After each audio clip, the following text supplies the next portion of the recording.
స్థానిక సంస్థల 34% ఉన్న బీసీ రిజర్వేషన్ను 24% కుదించి 16,000 మందిని పదవులకు దూరం చేసిన బీసీ ద్రోహి జగన్ రెడ్డి ఇప్పుడేమో నా బీసీలు, నా ఎస్సీలు, నా ఎస్టీలు అంటూ గొంతు చించుకుంటున్నారు.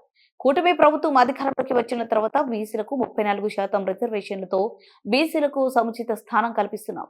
టీడీపీ రాష్ట్ర అధ్యక్షులు పల్లా శ్రీనివాస్ యాదవ్ గౌరవిస్తున్నాం అని చెప్పి కార్పొరేషన్ పదవులు ఇచ్చామని చెప్పేసి అవమానించినటువంటి తీరు. అలాగే 34% రిజర్వేషన్ చేస్తానని చెప్పి అది 24% రిజర్వేషన్ చేసి సుమారు 16,000 మందికి రాజకీయ అవకాశాలు కోల్పోయే విధంగా చేసి ఎంతో మందికి ఆ మెడికల్ సీట్స్, ఇంజనీరింగ్ సీట్లు కోల్పోయే విధంగా చేసినటువంటి తీరు. ఈయనొచ్చి నా బీసీలను మాట్లాడుతున్నారు. ఇవన్నీ కూడా దెయ్యాలు వేదాలు వల్లిచ్చినట్టుగా ఉందని చెప్పి సందర్భంగా తెలియజేస్తున్నాం. నిన్న ముఖ్యమంత్రి గారు 4వ సారి ఈ రాష్ట్రానికి బాధ్యతలు చేపట్టి నిన్న కేబినెట్ మీటింగ్ లో 34% రిజర్వేషన్ మేము కల్పిస్తున్నామని చెప్పేసి అనౌన్స్ చేసాం. గతంలో కూడా మేము సుప్రీంకోర్టులో కూడా దీని మీద పోరాటం చేస్తాం. సో నిబద్ధత అంటే ఆ విధంగా ఉండాలి. అలాగే ఈయన సూపర్ 6 కోసం మాట్లాడుతున్నారు. సూపర్ 6 కోసం ఏమీ అమలు కాలేదని చెప్పేసి, మరి అమలు కాకుండానే అన్నా క్యాంటీన్లు ఓపెన్ అయినాయా అని అడుగుతున్నా. అమలు కాకుండానే 1,000 రూపాయలు పెన్షన్ పెంచుతామని చెప్పి మరి పెంచినటువంటి తీరు మర్చిపోయారా అని అడుగుతున్నా. ఇదే 1,000 రూపాయలు పెన్షన్ పెంచుతామని చెప్పి 250 రూపాయలు పెంచుకుంటూ పోతామని చెప్పారు. ఇవన్నీ కూడా ప్రజలు గమనించట్లేదు అనుకోవద్దు. అందుకే జగన్మోహన్ రెడ్డి గారు